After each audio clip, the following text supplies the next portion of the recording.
Hi. I'd like you to all close your eyes. Take a deep breath.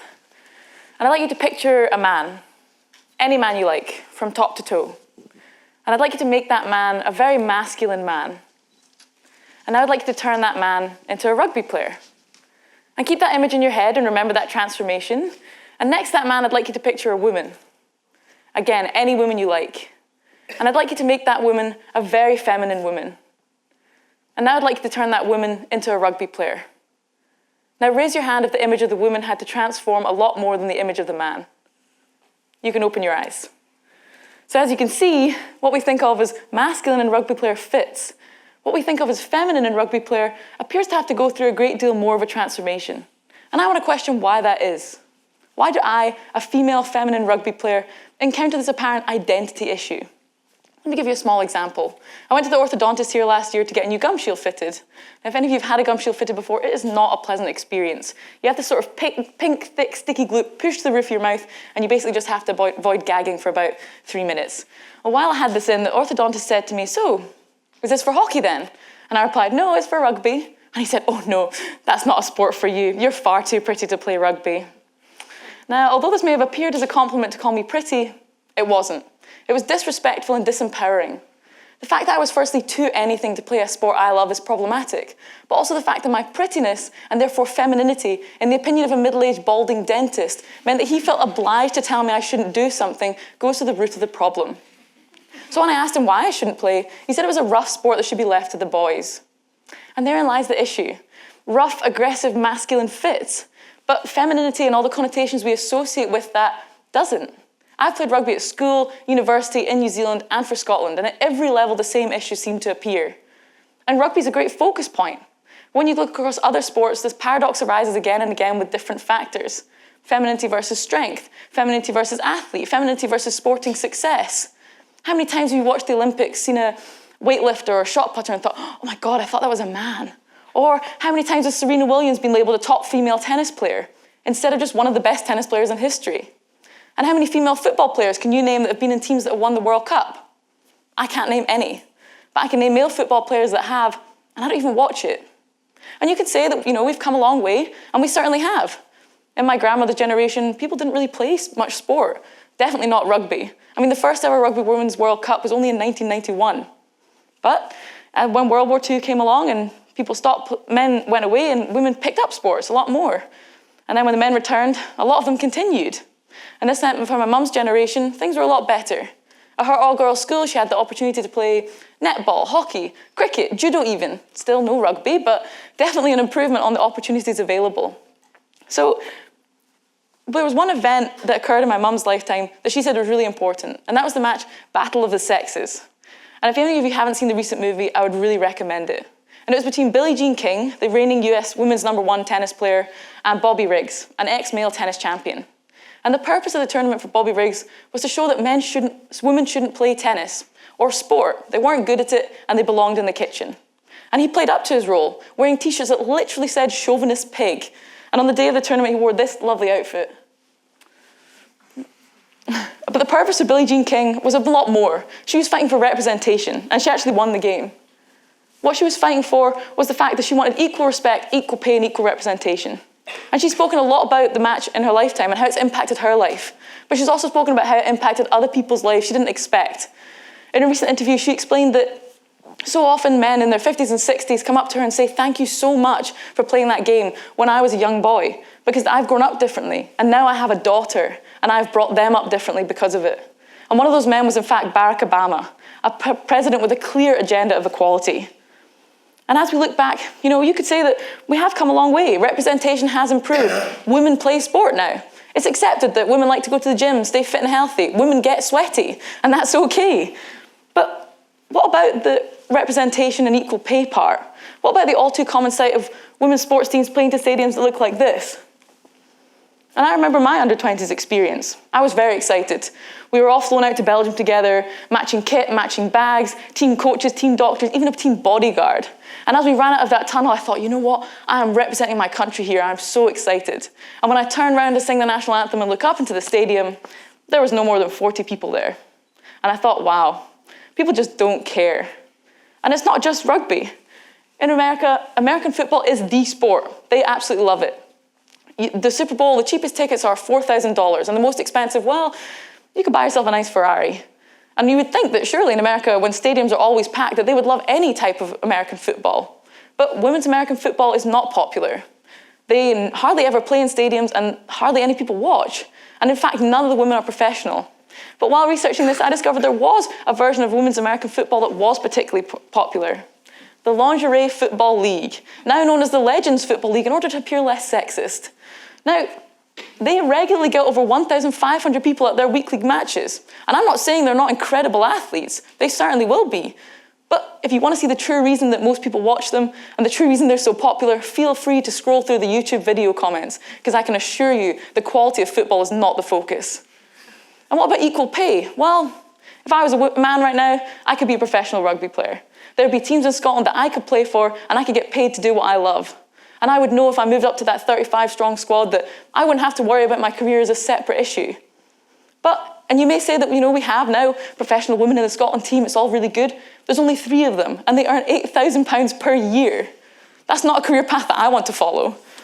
And, you can say there have been improvements, and the BBC investigation said that, 83% of sports events now give equal prize money. And that's great, but if you look at women's football, in the World Cup, the US team were awarded $2 million for winning. But every man's team was awarded $1.5 million just for playing. And if you lost in the first round as a man's team, you're awarded $8 million. And in the top 100 paid athletes in the world, there is one woman, Serena Williams, and she only sits at 51. So I think we can change this, though. If representation can change in 50 years, if not 10, then so can equal pay and equal respect. But quite often people talk about it as if it's chicken and egg, as if, if women only filled stadiums, then they could be paid more. But I think we just need to think about it differently. And after doing some research, I can see there's 3 main things that we can do to all really bring about what Billie Jean King was fighting for. The first is to change and challenge our language. Female athletes are so often positioned within a language that forces them into a very predetermined understanding of femininity. And one of the most common is a connection with beauty and sexual appeal. As you can see here, the Philippines Basketball Association decided it'd be a great idea to call their athletes baller hotties. And again, in The Sun, the most widely read newspaper in Scotland, Michelle Yannicka's sex appeal and abs and skimpy bikini was clearly more important than her Olympic success. But it's not just the media. When I was in the union here in my second year, a young gentleman was attempting to chat me up. He was saying the usual, where are you from, what do you study? And then he's like, are you interested in any sports? And I replied, I loved and played rugby. And he decided to reply with a comment, wow, that's hot, you must like it rough then. I mean, fair to say the conversation did not continue. But what this is really problematic, because what this means is that whatever I do, even my own sporting achievements, will always be related back to how hot or sexy I am. And this ensures that women are maintained within a very simplistic idea. And it means that anything a woman can achieve can connect back to whether that makes you hotter. But we can change this by just not connecting women in relation to their bodies. This BBC News article shows bikini versus burqa. Once again, the focus is on how covered or uncovered that body is. We need to stop making these connections. Instead, focus on what those women's bodies can do. How about comments of the amount of work that's gone into these championship matches, the tough mental attitude required for Olympic success, or the stringent training routines, or in fact, just more simply, the fact that these women are incredibly talented athletes. Another problem with language is a continual comparison with men. I was watching the Commonwealth Sevens last week. Great games, honestly, would recommend watching on YouTube. But the commentator said that the problem with the women's game is the kicking just isn't up to standard. Whose standard?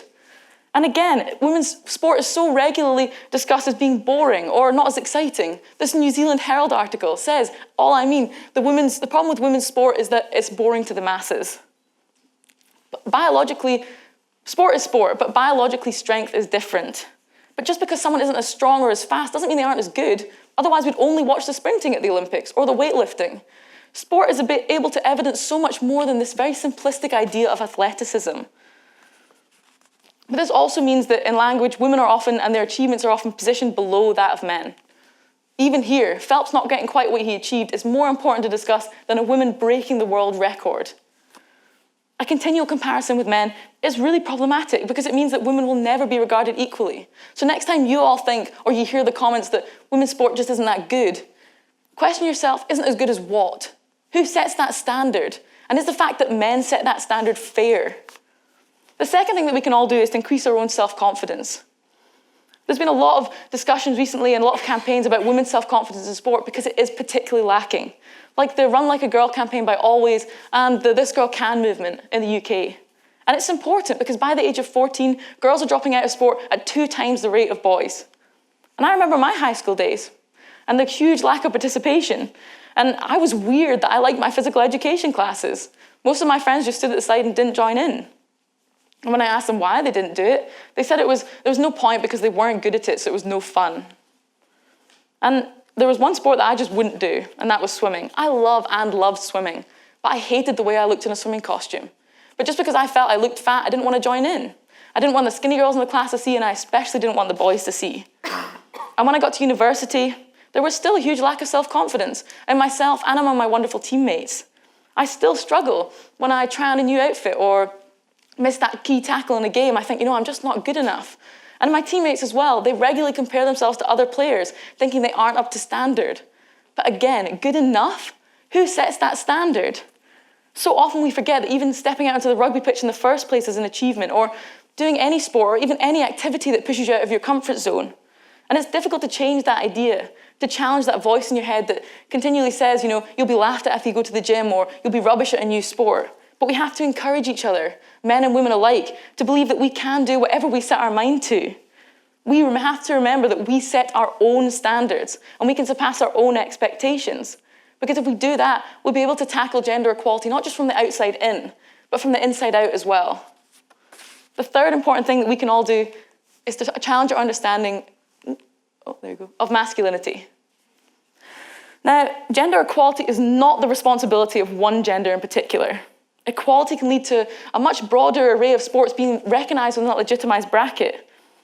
And so often the media only report on a select few: rugby, football, tennis, but what about ballet, badminton, ultimate frisbee even?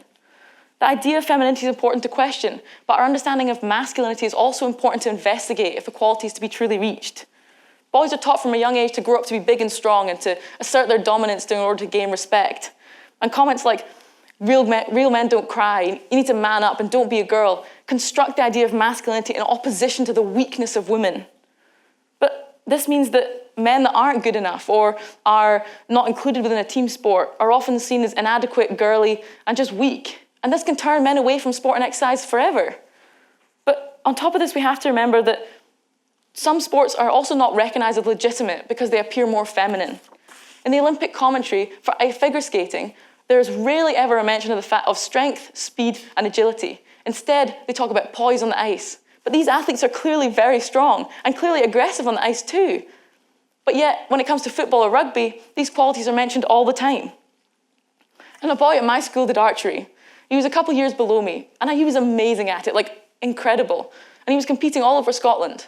But all the other boys in the year made fun of him and said that it was a gay sport and that he was gay because of that. And why then? Because a boy does a sport that isn't included within that popularised bracket that he's deliberately made fun of in order to feel sort of less manly.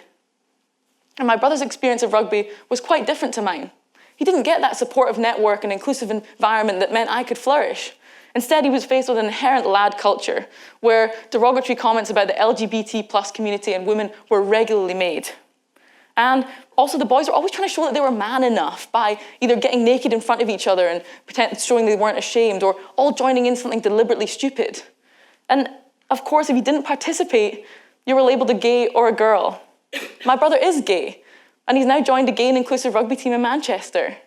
But the fact that these men and these gay men have to create a team where they feel comfortable enough to play a sport they love shows the inherent problem of exclusivity within the sport. And it is not just rugby. But what I'm highlighting here is that masculinity and femininity do not just impact women. In fact, sport creates a certain type of masculinity as the only acceptable one.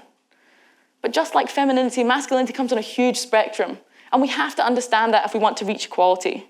So I ask you, men that are already part of your sports teams or like to go to the gym, think about the behaviour that you take on and challenge yourself, challenge what you do, and think about whether that creates an exclusive environment. We've created sport to be a highly masculinized preserve, and that means that anyone that doesn't fit is excluded and feel that they're not good enough. This has to change if equality is to be truly reached. So if we do these three things, change and challenge our language, increase our own self-confidence, and challenge our understanding of masculinity, then we will be able to reach equality. So this is me, a female feminine rugby player, and that is the same me that is standing right here. I have not had to go through a big transformation. Inequality in sport does exist, and it is detrimental to the potential that sport can have, because sport is an amazing tool. It can increase health, support economic growth, increase mental health, and even has been used as a post-conflict peace-building strategy. And that's incredible. And more people are joining sport every day, and this should all be positive. I want us all to take a step back, to think about the perceptions that we have of women in sport, and to challenge the idea of sport as a highly masculinized preserve. Because if we do that, we'll realize that sport has the ability to empower not just those top male athletes, but women, and more importantly, everyone. Thank you.